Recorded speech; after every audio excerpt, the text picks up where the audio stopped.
नमस्कार दोस्तों, आप देख रहे हैं क्रिप्टो न्यूज़ सेंटर। मैं आपका होस्ट और दोस्त संजय रोयला लेकर आया हूं क्रिप्टो दुनिया से एक और अपडेट।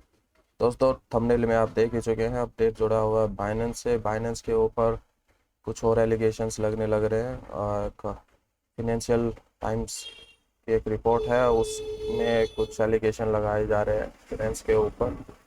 और बाइनेंस के ऊपर जो आरोप लग रहे हैं वो है कि भाई चाइना से इसके काफ़ी एक्सटेंसिव लिंक्स हैं।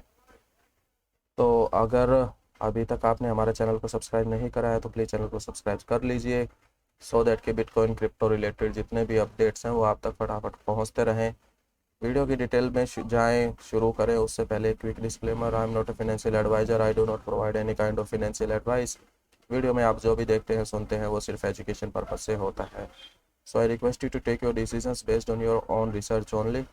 सीधा चलते हैं अपडेट की डिटेल में। तो एक रिपोर्ट पब्लिश करी है और फाइनेंशियल टाइम्स ने ये रिपोर्ट पब्लिश करी है, न्यूज़ पब्लिश करी है। इस न्यूज़ के अकॉर्डिंगली उन्होंने जो है कि काफ़ी सीरियस एलिगेशन लगाए हैं बाइनेंस के ऊपर, और उस न्यूज़ के अंदर ये चीज़ें निकल के आई हैं दैट बाइनेंस ने काफ़ी लंबे समय तक चाइना के साथ अपने जो लिंक्स हैं वो छुपाए हैं, हाइड करे हैं, राइट।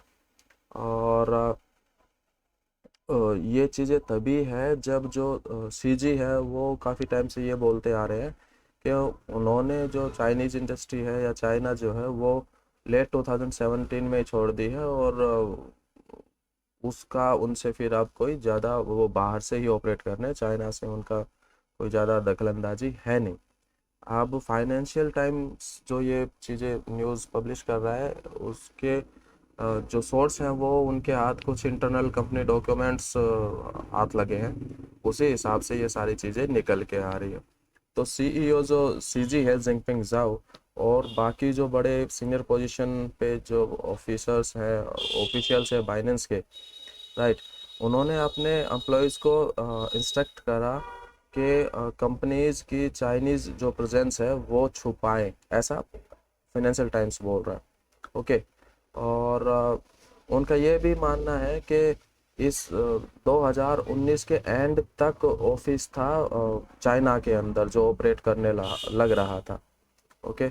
और एक और चीज़ थी कि एक चाइनीज़ बैंक में इसमें यूज किया जा रहा था, जो सैलरीज पे की जाती थी बाइनेंस के एम्प्लॉयज़ को। सो इन शॉर्ट 2019 तक चाइना के अंदर बाइनेंस का ऑफिस भी था, और एक चाइनीज़ बैंक के थ्रू उनको उनके एम्प्लॉयज़ को सैलरी भी पेमेंट की जा रही थी। ओके। और कोट अनकोट जो जिनपिंग जाओ ने एक मैसेज करा था अपने मैसेजिंग ग्रुप में, और वो किया गया था नवंबर 2017 में, जो कि फिनेंशियल टाइम के द्वारा देखा गया है। उसके अकॉर्डिंगली सीजी का जो मैसेज है that is quote end quote, we no longer publish our office addresses, people in China can directly say that our office is not in China, right.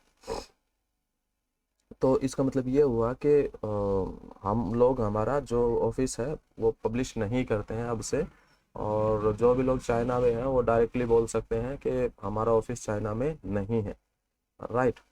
सो इस तरीके के कुछ आरोप लगे, और बाइनेंस के ऊपर जैसे ही ये आरोप लगने लगे तो एक तो पहले ही बाइनेंस के ऊपर ये जो सीएफटीसी ने लगा रखा है, अब तो एक के पीछे एक सारे जैसे ऐसा लग रहा है कि बाइनेंस के पीछे पड़ चुके हैं।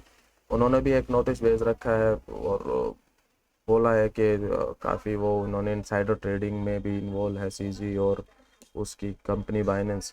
तो वो एक अलग केस चल रहा है। तो और अब ये फाइनेंशियल टाइम्स के भी ये न्यूज़ निकल के आ रही है। तो काफ़ी सारी चीज़ें अब ऐसा लग रहा है कि धीरे धीरे सारे जो एटलीस्ट यूएस के अंदर है वो पीछे पड़ने लग रहे हैं कि बाइनेंस को अब छोड़ा नहीं जाएगा। और बाइनेंस ही नहीं अकेला, इनफैक्ट यूएस को देख के कुछ ऐसा लग रहा है कि पूरा क्रिप्टो इंडस्ट्री के पीछे ही लग चुका है यूएस। आज से अगर 2-3 साल पहले की बात करें तो ऐसा नहीं था। यूएस में जो पहले फ्लोरिश किया जा रहा था क्रिप्टो इंडस्ट्री को, क्रिप्टो प्रोजेक्ट्स को, क्रिप्टो फर्म्स को, क्रिप्टो स्टार्टअप्स को, कि वो वहाँ पे रहें। हालांकि रेगुलेशंस तब भी नहीं थे, रेगुलेशंस अब भी नहीं है, लेकिन फिर भी इस तरीके से उनको काम करने दिया जा रहा था कि हाँ आप लोग काम कीजिए, देखते हैं नई टेक्नोलॉजी, नए जो चीज़ें निकल के आ रही है, नए जो बिजनेस अपॉर्चुनिटीज़ निकल के आ रही है, उसमें किस तरीके से यूएस जो हमेशा की तरह टेक्नोलॉजी में आगे रहा है, टेक्नोलॉजी स्टार्टअप्स में आगे रहा है, तो इसमें भी वो आगे रहे। बट अभी जब से ये बैंक रन हुए हैं, बैंकों का क्राइसिस बढ़ा है यूएस के अंदर, बैंक्स कोलैप्स करने लग रहे हैं, और अभी पिछले 2 3 4 महीनों से ऐसा लगने लग रहा है कि एकदम से सडनली यूएस की जो पॉलिसी है वो कुछ सिनेरियो जो है वो चेंज हो गया क्रिप्टो इंडस्ट्री के को लेके। तो परेशानी काफ़ी सारी है, और उसी से सिलसिले में चलते चलते अब उनके पास दो ही ऑप्शन बचते हैं कि किस तरीके से इसको क्रिप्टो इंडस्ट्री को कंट्रोल करें। तो दो चीज़ें होती हैं, एक तो बैंकों पे लगाम लगा दो कि लोग पैसा ही नहीं जमा करवा पाए और वो खरीद ही ना पाए। दूसरी चीज़ ये है कि एक्सचेंजेस के थ्रू ही पैसा लेना देना होता है, तो उस पे भी अगर एक्सचेंजेस को भी कंट्रोल में कर लिया और बैंक्स को कंट्रोल कर लिया, तो लोग तो ट्रांजैक्शन कर ही नहीं पाएंगे, over the period of time ये चीज़ें कंट्रोल में आ जाएंगी, राइट। तो उसी का ये ऐसा लगता है कि पहले सीएफटीसी और अब ये फाइनेंशियल टाइम्स के ये जो आरोप आ रहे हैं। हालांकि बाइनेंस ने इसके ऊपर रिएक्ट करा है, और बाइनेंस ने ये बोला है कि उनके चाइना के साथ कोई टाई नहीं है, और उन्होंने जो भी अपना स्टाफ रिलोकेट करना शुरू कर दिया था, वो 2000 रिलोकेटिंग स्टाफ शुरू करना कर दिया था आउट ऑफ चाइना इन 2021 2021 में। कुछ उन्होंने फैक्ट्स और भी निकाल के दिए हैं, जैसे बाइनेंस ने बोला है दैट वर्ल्ड की जो लार्जेस्ट क्रिप्टो एक्सचेंज है वो अब ऑपरेट नहीं कर रही है चाइना में, और जो काम रहना चाह रहे थे बस वही कुछ लोग हैं जो वहाँ से इंडोरली काम कर रहे हैं, बट डायरेक्टली जो उन्होंने उनका टाइज को सीजी ने डिनाई करा है। तो दोस्तों जो बाइनेंस ने ये भी बोला है दैट वो काफ़ी अनफॉर्चुनेट है कि अनोनिमस सोर्स को कोट करके हुए और गड़े मुर्दे उठाए जा रहे हैं।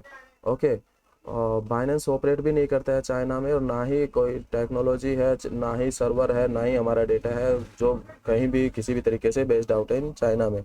सो जो बाइनेंस है वो स्ट्रॉन्गली रिजेक्ट करता है इस तरीके के जितने भी असर्टेशंस हैं।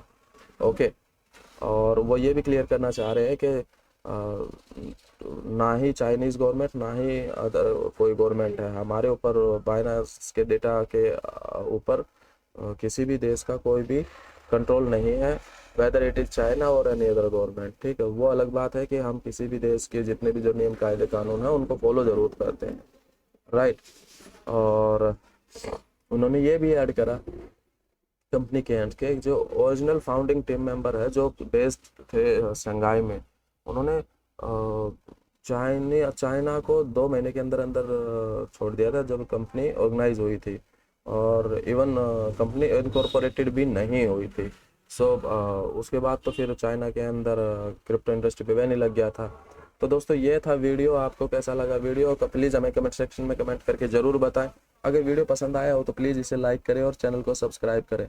मिलते हैं अगले वीडियो में, तब तक के लिए नमस्कार।